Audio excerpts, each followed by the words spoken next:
Economics unit number 2 ઇજારો એટલે કે monopoly.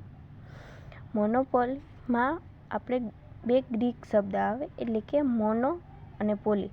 Mono એટલે એક અને પોલી એટલે વેચનારની ક્રિયા. આ રીતે કહીએ તો વેચનાર દ્વારા એક જ વેચનાર દ્વારા થતું વેચાણ. ઇજારાનો આપણે અર્થ, વ્યાખ્યા, લક્ષણો અને પ્રકાર વિશે સમજૂતી મેળવશું. સૌપ્રથમ જોઈશું અર્થ. એક જ વેચનાર દ્વારા વેચાણ થતું હોય તેને ઇજારો કહેવાય છે.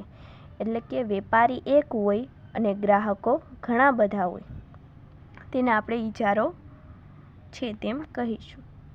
વ્યાખ્યા જોઈએ. જ્યારે બજારમાં એક જ વેચનાર હોય અને તેને હરીફાઈનો બિલકુલ સામનો કરવાનો ન હોય ત્યારે ઇજારો અસ્તિત્વમાં આવે છે.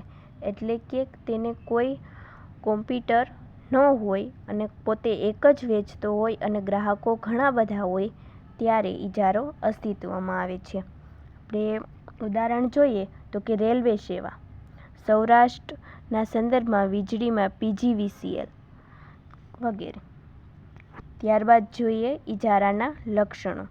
એક જ વેચનાર, નજીકની અવેજી વસ્તુઓનો અભાવ એટલે કે તેના કોઈ હરીફો ન હોય, તે પોતે એક જ હોય. નવી પેઢીને પ્રવેશમાં અંકુશ એટલે કે જે જૂની પેઢી છે તેની શાખ એટલી બધી ઊંચી થઈ ગઈ હોય છે કે બીજા કોઈ પેઢી તે પ્રવેશ મેળવવા અચકાય છે. અસામાન્ય નફો એટલે પોતે એક જ વ્યક્તિ વેચાણ કરતો હોય છે એટલે કે તેને કોઈ હરીફો હોતા નથી એટલે તે પોતાની મરજી પ્રમાણે કિંમત રાખી શકે છે, જેના લીધે તેને અસામાન્ય નફો વધારે થાય છે. પેઢી એ જ ઉદ્યોગ એટલે કે આમાં જુદી જુદી કોઈ પેઢી હોતી નથી, એક જ ઉદ્યોગ હોય છે. ત્યારબાદ છે ઇજારેદારનો કિંમત અને ઉત્પાદન પર અંકુશ હોય છે. એટલે કે વેપારી જે ઉત્પાદક છે તે પોતાની ઈચ્છા મુજબ ઉત્પાદન કરે છે અને પોતાની ઈચ્છા મુજબ કિંમત નક્કી કરે છે. એટલે તે જે કિંમત અને ઉત્પાદન નક્કી કરે છે તે મુજબ જ ગ્રાહકો ખરીદી કરે છે. ત્યારબાદ આપણે જોઈએ ઇજારાના પ્રકારો. સૌપ્રથમ છે પૂર્ણાંક કે શુદ્ધ ઇજારો, ભેદભાવયુક્ત ઇજારો, મર્યાદિત ઇજારો, ખાનગી ઇજારો, જાહેર ઇજારો, કુદરતી ઇજારો અને કાયદાકીય ઇજારો. આ પ્રકારોને આપણે ડિટેલમાં સમજીએ. સૌપ્રથમ છે પૂર્ણ કે શુદ્ધ ઇજારો. જ્યારે બજારમાં એક વેચનાર હોય અને તેને હરીફાઈનો બિલકુલ સામનો કરવાનો ન હોય તો પૂર્ણ ઇજારો છે તેમ કહેવાય. એટલે કે તેને નિરપેક્ષ ઇજારો પણ કહી શકાય છે. શુદ્ધ કે પૂર્ણ ઇજારો એક કાલ્પનિક બાબત છે. વાસ્તવિક જગતમાં આવું હોતું નથી. ત્યારબાદ છે મર્યાદિત ઇજારો. મર્યાદિત ઇજારો એટલે એવું બજાર કે જેમાં એક જ ઉત્પાદક હોય અને તે જે વસ્તુનું ઉત્પાદન કરે તેની નજીકની અવેજી વસ્તુઓ બજારમાં મળતી હોતી નથી. એટલે કે તે જે ઉત્પાદન કરે છે તેના જેવું કોઈ ઉત્પાદન કરતું ન હોય અને પોતે એક જ વ્યક્તિ હોય. જેમ કે આપણે જોઈએ BSNL, ભારતમાં રેલવે સેવા, સૌરાષ્ટ્રના સંદર્ભમાં વીજળીમાં PGVCL વગેરે તેના હરીફો નથી. એટલે ત્યારબાદ આપણે જોઈએ ખાનગી ઇજારો.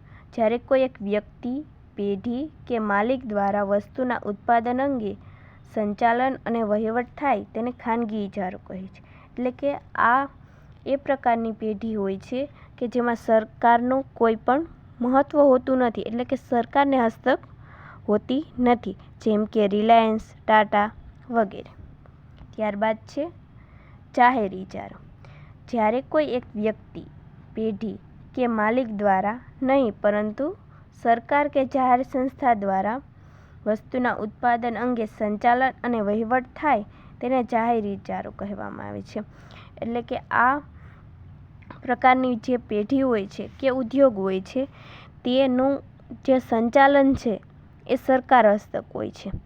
પરંતુ આ છે તે સામાજિક કલ્યાણના માટે થાય છે. ખાસ કરીને પ્રાથમિક જરૂરિયાતની સેવાઓ ઓછી કિંમતે પૂરી પાડવાના હેતુથી દરેક દેશમાં જાહેર ઇજારો રચાયેલો છે. જેમ કે આપણે ઉદાહરણ જોઈએ, ભારતમાં વાહન વ્યવહારમાં, રેલવે, સંરક્ષણમાં ISRO, ગુજરાતમાં શિક્ષણમાં GSEB વગેરે. ત્યારબાદ જોઈએ કુદરતી ઇજારો. કુદરતી કારણોને લીધે જે ઇજારો અસ્તિત્વમાં આવે છે તેને કુદરતી ઇજારો કહેવાય છે.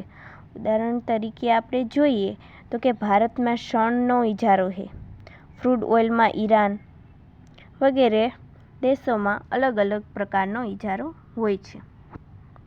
કાયદાકીય ઇજારો. જ્યારે ટ્રેડમાર્ક, પેટન્ટ, કોપીરાઇટ વગેરે કાયદા માન્ય રીતે જે ઇજારો ઉદ્ભવે તેને કાયદાકીય ઇજારો કહેવામાં આવે છે. આપણે ઉદાહરણ તરીકે જોઈએ તો કે કમ્પ્યુટર ઓપરેટિંગ સિસ્ટમમાં માઇક્રોસોફ્ટવેર કંપની, મ્યુઝિક ઇન્ડસ્ટ્રી વગેરે. ત્યારબાદ આપણે જોઈએ ભેદભાવયુક્ત ઇજારો. જ્યારે વેપારી એક સમાન વસ્તુની વિવિધ ગ્રાહકો પાસેથી વિવિધ કિંમત લે છે તેને ભેદભાવયુક્ત ઇજારો કહેવામાં આવે છે. એટલે કે અલગ અલગ ગ્રાહકો પાસેથી અલગ અલગ કિંમત લેવામાં આવે છે.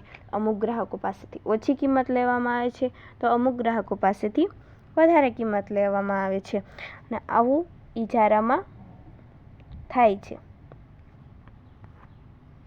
Thank you.